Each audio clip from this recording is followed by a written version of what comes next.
Qin Yichen mengepalkan tinjunya. Monster Sovereign menatap matanya dan menghapus kata-kata itu untuknya. Sebelum menghela nafas, tidak peduli apa, ini setidaknya berkah dalam kemalangan. Qin Yichen diam, sementara Monster Sovereign berjalan ke Sekte Naga. Melihat alur Longkou, ini harus menjadi token identitas keluargamu atau semacamnya. Yichen, apakah kamu memilikinya? Alis Qin Yichen yang gagah berkedut, tertekan oleh amarah, dan melihat ke arah token. Tapi sayangnya, dia telah melihat banyak leluhur, dan token yang sesuai dengan alurnya, benar-benar tidak. Monster Sovereign menggosok dagunya. Kamu meneteskan darah naga untuk mencoba. Qin Yichen melakukannya sampai darah naga menetes ke dalam alur, hanya untuk melihat bahwa mulut naga itu tertutup. Pintu masuk berputar dan sekte naga terbuka ke kedua sisi. Lama-lama, Qin Yichen hanya ingin melangkah ke dalamnya. Tapi dia melihat wajah Monster Sovereign tiba-tiba berubah, dan sepertinya merasakan paksaan yang sangat mengerikan. Tiba-tiba, kepala naga muncul di koridor setelah sekte naga. Kepala naga dan mulut naga terbuka lebar, dan ada kemuliaan mengerikan yang terkondensasi di dalamnya. Bahkan Monster Sovereign dapat merasakan bahwa kekuatan bintang tempat mereka berada dengan cepat mengembun. Bahkan jika bukan karena Qin Yichen, Dewa Naga yang berdiri di depan mereka, saya khawatir naga yang mengerikan itu akan meledak. Qin Yichen juga terkejut dan dengan cepat melihat hadiah dari leluhur, nenek moyang ada di atas, dan keturunan Qin Yichen dan teman-temannya kembali ke kewarganegaraan Wu. Mereka berani bertanya kepada leluhur setelah koridor, tetapi mereka tidak diizinkan masuk. Jika begitu, jika aturan ditetapkan oleh True Dragon Rache, maka sebagai keturunan True Dragon, dia juga harus mematuhi aturan tersebut. Begitu kedua mata naga itu berkedip, Qin Yichen tampak terlihat di seluruh tubuh. Setelah beberapa saat, kepala naga perlahan kembali ke koridor. Kekuatan naga yang menakutkan menghilang, tetapi dahi putih Monster Sovereign meneteskan keringat dingin. Larangan itu sangat menakutkan. Anda tahu, ini karena Qin Yichen berdiri di depan mereka dan memohon kepada mereka. Jika tidak, maka pelarangan kepala naga tidak akan pernah ragu. Jarak yang begitu dekat, dengan kekuatan kehidupan sebelumnya, bukanlah ancaman kecil, apalagi sekarang. Qin Yichen santai, larangan leluhur telah hilang, sepertinya senior diizinkan masuk.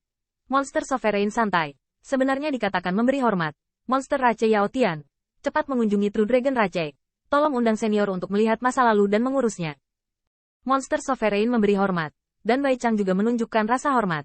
Dan hanya setelah ibadah, di bawah kepemimpinan Qin Yichen, berjalan ke lantai 7.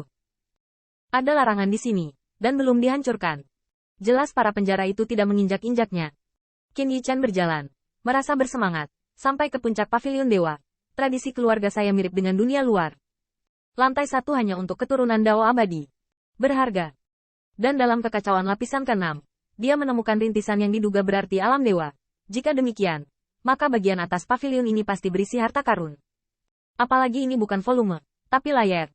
Jika Anda mengikuti deretan rak buku di 6 lapisan pertama, harta yang sangat besar.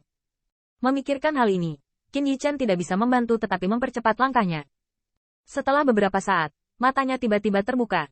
Dan Qin Yichen, di tengah kerumunan, langsung terpana oleh semua yang ada di depannya.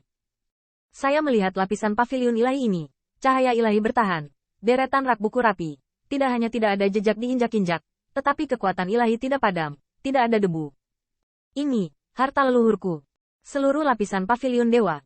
Tidak hanya dikategorikan dengan rapi, tetapi pada tanda rak buku, ada bayangan naga, bayangan burung phoenix, bahkan tanduk rusa 9 warna, dan bayangan harimau. Lu Xiaolu melihat gulungan tabung batu giok satu demi satu di bawah tanduk rusa. Dan mata indahnya bersinar. Atau harta peninggalan nenek moyangku. Dikembangkan. Lu Xiaolu dengan santai mengeluarkan gulungan tabung giok, yang semuanya adalah teknik abadi.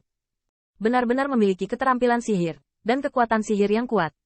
Ziyun menjadi liar dengan kegembiraan, mengeluarkan gulungan tabung giok, baru saja membukanya, dan melihat seorang pria. Pria tua dengan mata yang baik dan niat baik berkata, hancurkan tombak naga. Seni tombak ini. Hancurkan tombak naga. Teratai merah hilang keluarlah. Dengan sangat bersemangat. Inilah keajaiban yang akan saya sampaikan kepada Anda. Tidak berharap di sini juga. Awalnya, Hong Lian ingin menunggu Qin Yichen menemukan pijakan yang stabil untuk mengajarkan sihir yang kuat ini. Tidak menyangka sudah direkam di sini. Ini ajaib. Nak, kami telah mengembangkan kali ini. Namles juga gemetar dengan mata, penuh kegembiraan, dan sedikit tertahan, dengan lembut menyentuh tabung batu giok. Dan menemukan bahwa larangan itu tidak dipicu, dan air mata mengalir di matanya. Saya telah menjadi dewa sepanjang jalan. Saya belum membayar leluhur, tetapi hari ini saya memiliki warisan leluhur, dan saya berterima kasih atas yang tidak diketahui. Qin Yichen berdiri berdampingan, menghadap deretan rak buku, 3 ketukan dan 9 pemujaan. Nenek moyang ada di atas, keturunan naga sejati Qin Yichen, Qin Ziyun, anonim, keturunan rusa Jiulu Lu Xiaolu, dan sekarang warisan leluhur. Dia akan memalukan bagi rakyat kita di masa depan. Setelah bangun, Ziyun mengambil teknik sihir tombak naga. Dengan ekspresi gembira, dia menyeka air mata, dan Lu Xiaolu mengeluh, "Bodoh Jiao, jika kamu berani menyeka hidungmu dari atas, aku bunuh kamu." Bagaimanapun, bisakah siluet Lu Xiaolu begitu tercekik? Selain itu, monster sovereign dan yang lainnya, menghadap pemandangan di depannya, sudah tertegun di tempat, ekspresi terkejut, dan ada rasa iri yang mendalam. Apakah ini kisah nyata ras naga sejati? Sangat menakutkan, layak untuk menjadi penguasa langit dan bumi. Kapan monster raja saya akan begitu cemerlang? Apa permata yang berharga dari deretan rak buku ini? Terlebih lagi, ini adalah kuil yang mereka temukan. Entah berapa banyak kuil yang ada di langit berbintang ini. Tanah keluarga naga sejati ini, di setiap bintang, ada harta yang sangat berharga. Bisa dibayangkan betapa briliannya pengadilan Dewa Naga Sejati sebelumnya. Ziyun memegang tabung giok tiba-tiba menggaruk kepalanya. Ini sihir. Aku masih belum bisa mempelajarinya sekarang. Tiba-tiba, ada tanduk naga. Orang tua itu mengubah alis dan matanya, dan memarahi, siapapun yang membuat Anda tanpa Tuhan. Tetua silsilah mana yang membawamu masuk? Membidik terlalu tinggi, menghadapi teguran orang tua itu tercengang. Alih-alih sedikit marah, dia terkejut. Nenek moyang berbicara, "Bos. Kemarilah. Apakah ada jiwa sisa leluhur di sini?" Menangkap sihirnya, dan lelaki tua itu masih menegur penampilannya. "Cepat. Kultivasi turun ke bumi. Sekali ini saja." Berulang kali, mata bintang Qin Yichen berangsur-angsur redup, dan air mata akhirnya berhenti. Sulit untuk ditekan. Tidak, itu bukan jiwa naga. Itu adalah bagian yang ditinggalkan oleh leluhur ini. Kekuatan ilahi itu saja. Jika itu adalah jiwa naga, harus dilihat bahwa dia bukan sesepuh Ziyun, dan tidak akan menegur berulang kali.